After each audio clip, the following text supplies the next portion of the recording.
ইমাম বুখারী রাহিমাহুল্লাহর ওস্তাদ আব্দুল্লাহ বিন ইউসুফ, তার ওস্তাদ হচ্ছেন ইমাম মালিক রহমতুল্লাহ আলাইহি, ইমাম দারিল হিজরা মদিনার ইমাম। আর ওস্তাদ প্রখ্যাত তাবি হেশামের পিতা ও তাবি উরওয়া ইবনে জুবাইর, যিনি অসংখ্য সাহাবা ইকরামদেরকে পেয়েছেন, এবং মা আয়েশা রাদিয়াল্লাহু তাআলা আনহার বোনের ছেলে উরওয়া ইবনে জুবাইর, আসমা বিনত আবি বকর রাদিয়াল্লাহু তাআলা আনহুমার ছেলে এই উরওয়া আব্দুল্লাহ বিন জুবাইরের ভাই। নবী সাল্লাল্লাহু আলাইহি সাল্লামের জীবদ্দশায় তার জন্ম হয়নি, সেজন্য তিনি তাবেঈ।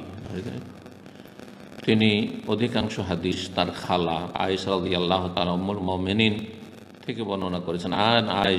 আয়েশা রাদিয়াল্লাহু আনহা থেকে বর্ণিত, আন্না রাসূলুল্লাহ সাল্লাল্লাহু আলাইহি ওয়াসাল্লাম রাসূলুল্লাহ সাল্লাল্লাহু আলাইহি ওয়াসাল্লাম বলেছেন, ইজা নাআসা আহাদুকুম ওয়া হুয়া ইউসাল্লি, তোমাদের কোনো ব্যক্তি যদি সালাত অবস্থায় ঝিমায়, বা কোনো ব্যক্তির যদি তন্দ্রা আসে, ওয়া হুয়া ইউসাল্লি, সালাত অবস্থায় সালাত শুরু করেছেন কিন্তু খুব ঝিমাচ্ছেন, তন্দ্রা আসছে, ফালিয়ারকুদ, তাহলে যেন শুয়ে যায়, ঘুমিয়ে যান।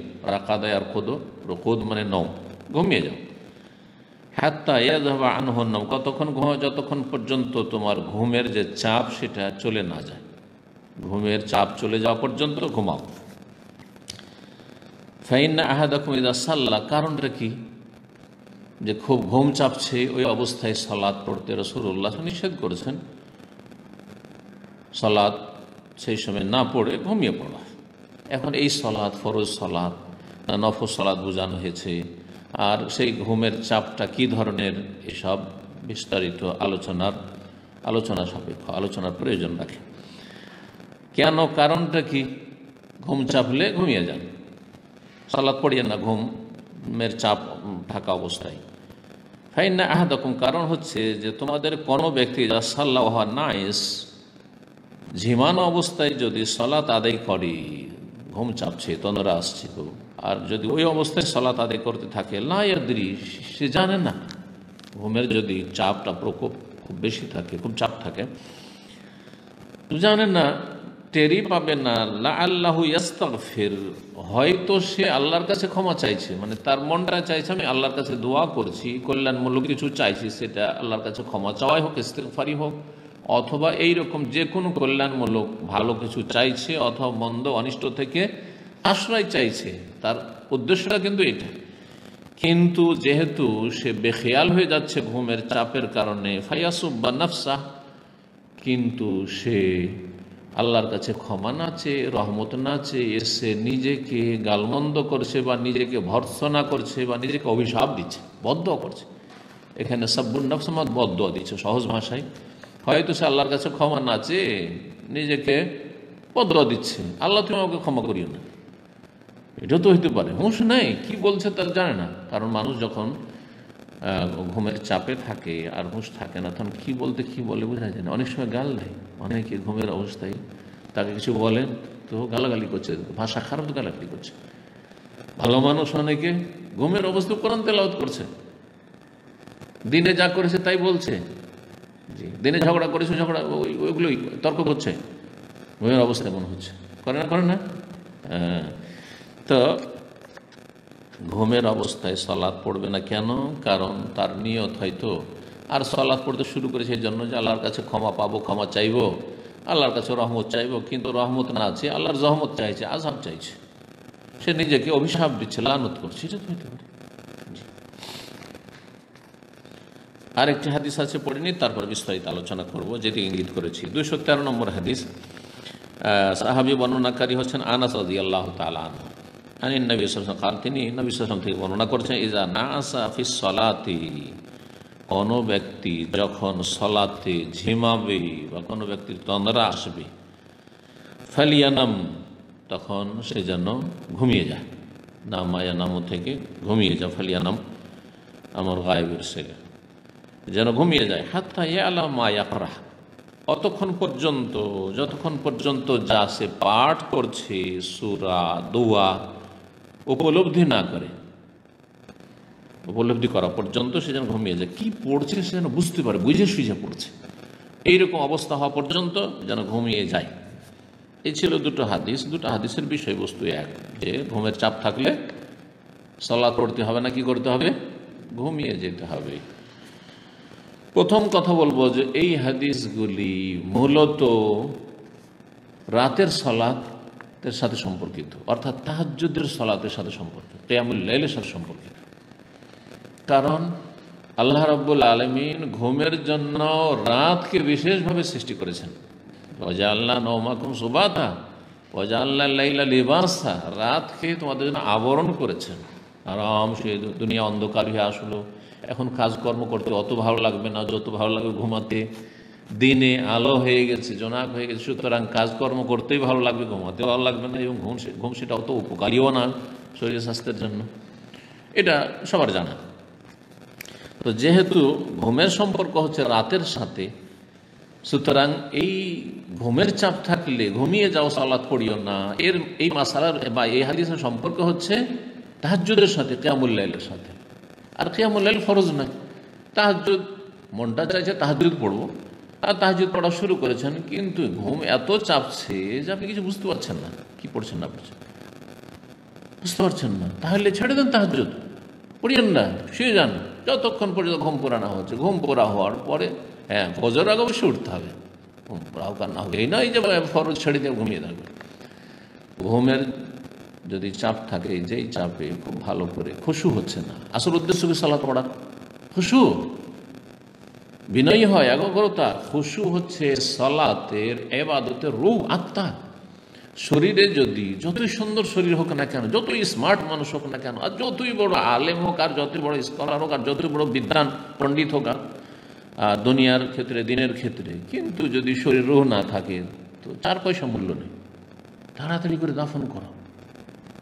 ঠিক ওই রকমই সালাতের বাহ্যিক আমল রয়েছে, বাচনিক কিছু বলতে হবে, তারপরে অঙ্গ প্রত্যঙ্গের আমল রয়েছে, দাঁড়াইতে হবে, কিয়াম, রুকু, কওমা, সুজুদ, জলসা ইত্যাদি। এসব হচ্ছে বাহ্যিক ইবাদত। এর চাইতে অনেক গুরুত্বপূর্ণ, এগুলোর মধ্যে বেশ কিছু ফরজও রয়েছে, রুকুন রয়েছে, কিছু ওয়াজিবাত রয়েছে, আর কিছু সুন্নত রয়েছে, যেসব সালাতের ইবাদত বন্দেগী যেগুলো বিধিবিধান রয়েছে সেগুলি। কিন্তু এর চাইতে অনেক বেশি গুরুত্ব রাখে কি? খুশু। কাদ আফলাহাল মুমিনুন আল্লাযীনা হুম ফি সালাতিহিম খাশিউন। ওই সব মুমিনরা সফল কাম যারা তাদের সালাতে খুশু রাখতে পারে, বিনয়ী, একাগ্রতার সাথে মনোযোগী হয়ে, ইকবাল আল্লাহ, আল্লাহর দিকে ঝাঁপিয়ে যান, আল্লাহ সামনে আছেন, আল্লাহর সাথে চুপিসারে কথা বলছি না যে রব্বা।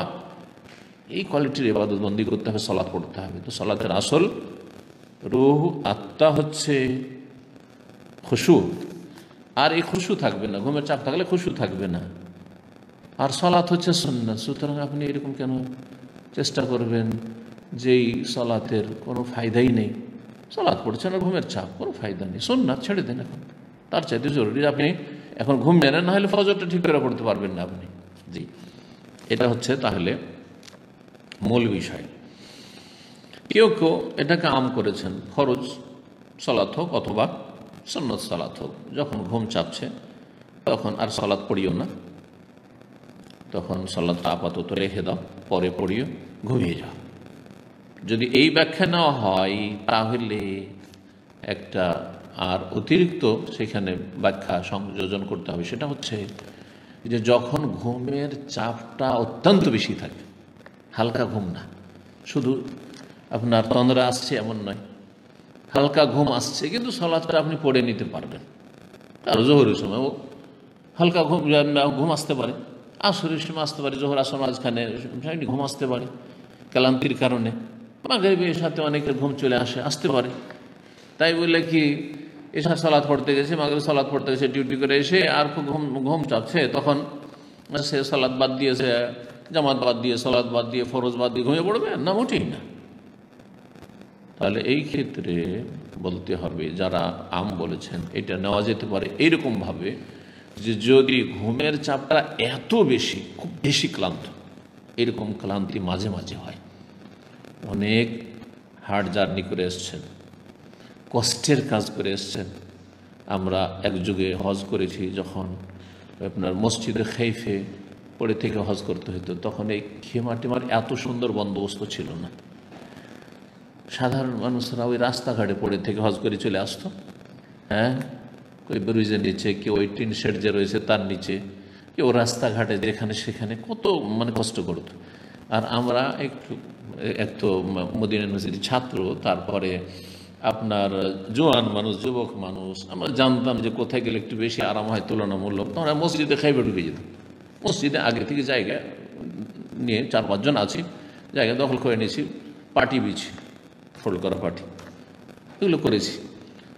তারপরে আরাফা সকালে সকালে গিয়ে একবারে মসজিদের নামে আর জামানি খুলেছে কি ওখানে জায়গা দখল করে নিয়েছে মসজিদের ভিতরে। তারপর প্রচণ্ড কষ্ট। আজকালকার মতো এত আরামের হজ মোটেই না। হজ করে এসে এমন শরীর মনে হচ্ছে চুরমার হয়ে থাকতো, আল্লাহ চলে না শরীর মনে হচ্ছে। এসে শুয়েছি, কোনো খবর নেই, এমনকি খাওয়া দাওয়ারও খবর নেই। দুপুরে খাওয়া দাওয়া মিশিয়ে চলে গেছে। আসর ঢিলা হয়েছে, জোহর থেকে আসর পর্যন্ত মদিনা ইউনিভার্সিটির ক্যান্টিন খোলা থাকে। আমার জীবনে একবার এরকম ঘটনা ঘটেছে। আসর পরে ঘুম ভাঙছে, সকাল 10টা-11টার দিকে শুয়েছি, সে ক্লান্ত হয়ে সারা রাত জাগরণ সফর ইত্যাদি, আর তারপরে যে হজের ক্লান্তি আছে, আর খিদে আছে, কিছু খাইও নি। ওই খিদাতেই তখন ইউনিভার্সিটির ভিতরে কোনো একটা রেস্টুরেন্টও ছিল না, কিচ্ছু ছিল না। তারপরে একটা বা কালা প্রথম মুদিখানার দোকান খুললো, একটা বুফে খুললো। এরকম আমাদের শেষ জীবন। বাইরে কে যাবে, গাড়ি নেই, কিচ্ছু নেই, ওই না খেয়ে থাকলাম। মনে হয় একটা জুস টুস ছিল, খেয়ে থাকলাম। তারপরে মাগরিবের পরে পরে ক্যান্টিন খুলবে আর চলতে থাকবে রাত 10টার মধ্যে। মাগরিব পরে, এই প্রথম মদিনা ইউনিভার্সিটিতে মাগরিবের পরেই খাওয়া দাওয়া, কারণ সারাদিন না খেয়েছে। এইরকম ক্লান্তি কখনো কখনো হয়, আর ঘুমের চাপ থাকে। যদি এরকমের ঘুমের চাপ থাকে যে আপনি কোনো দিশে পাচ্ছেন না, তখন মাফ আপাতত আপনি ঘুমটা পুরা করে, না হলে কিছুই তো বুঝতে পারছেন না। এত ঘুমের চাপ যে সলাতের কিছুই বুঝতে পারছেন না। আপনি সলাত শুরু করছেন, চোখ বন্ধ হয়ে যাচ্ছে, হুঁশ হারিয়ে যাচ্ছে। তাহলে তখন ফরজের ক্ষেত্রেও ছাড় আছে, যে আপনি ফরজটাকে ডিলে করেন। আল্লাহ আপনাকে ছাড় দিয়েছেন, আগে আপনি কিছুটা তো ঘুম পুরা করে নেন, যাতে সলাতটাকে উপলব্ধি করতে পারেন যে আমি সলাত পড়ছি, আর কি পড়ছি আর না পড়ছি। তারপরে সলাত আদায় করেন। কখনো যদি এরকম করতে গিয়ে অক্ত পার হয়ে যায়, আল্লাহ মাফ করবেন, কারণ আপনি মুত্তার নিরুপায়। নিরুপায়ের জন্য অনেক ছাড় আছে শরীরে। দিন যে সহজ, এই বিষয়টি এখানেও ফুটে উঠেছে। কিন্তু এমন নয় যে প্রতিদিন আমার ঘুমটা একটু বেশি, আর ঘুমের চাপ আসে ডিউটি থেকে আসলেই, সুতরাং মাগরিবে শুয়ে পড়লাম, মাগরিব আগে 10 মিনিট আছে ও তখনই শুয়ে পড়লাম, এসা পরে শুয়ে পড়লাম না, এসা পরে শোন, কিন্তু মাগরিব এসার মাঝখানে শুয়ে পড়লাম। হাদিসে নিষেধ আছে, ঘুমাবেন না তখন। আপনি মোটামুটি সলাৎটা আদায় করে নিতে পারবেন, এবং সলাৎ আপনি যখন আদায় করবেন হুঁশ দিশা ঠিক আছে, তাহলে আপনার জন্য মোটেই জায়েজ নয় যে আপনি এসার সলাৎ মাথায় করে ঘুমিয়ে যাবেন, না, মোটেই জায়েজ নয়। তাহলে যদি এটাকে আম করা হয় যে ফরজ, সুন্নাত, নফল সব ক্ষেত্রে, তাহলে অনেক বেশি চাপ ঘুমের রয়েছে। যখন কোনো আপনি হুঁশ দিশা রাখতে পারছেন না, সলাৎ শুরু করে দিয়ে, তখন আপনার জন্য ছাড় আছে। আর যদি তাহাজ্জুদের ক্ষেত্রে হয়, তখন বলবো যে যদি খুব বেশি ঘুমের চাপ নাও থাকে, কিন্তু ঘুমের একটা চাপ আছে, সলাৎ পড়ছেন কিন্তু মন লাগছে না মোটে, সলাৎ পড়ছেন কিন্তু কোনো কিছু খেয়াল রাখতে পারছেন না, অনেক সময় এরকম হয়ে যাচ্ছে। অনেক সময় সেজদায় গিয়ে পড়ে থেকেই যায়। ছোটোকালে আমাদের হয়েছে, কারণ ছোটো থেকে যেহেতু আব্বা সলাৎ পড়িয়েছেন না, সেজদায় পড়ে থেকে গেছে। আমার এক ভাই একদিন তারাবির সলাতে সেজদাতে পড়ে থেকেই গেছে। আমি পাশে আছি, ওকে লাথি দিচ্ছি, গুত্তা দিচ্ছি, উঠছেই না, উঠলোই না, সালাম ফিরে দিলাম, তারপরে উঠাইলাম। কেমন ঘুমের চাপ! তো এরকম ঘুমের চাপে আপনি তাহাজ্জুদ পড়বেন আর তারাবি পড়বেন না, ফরজটা পড়ে চলে আসেন, ফরজটা পড়ে চলে আসেন।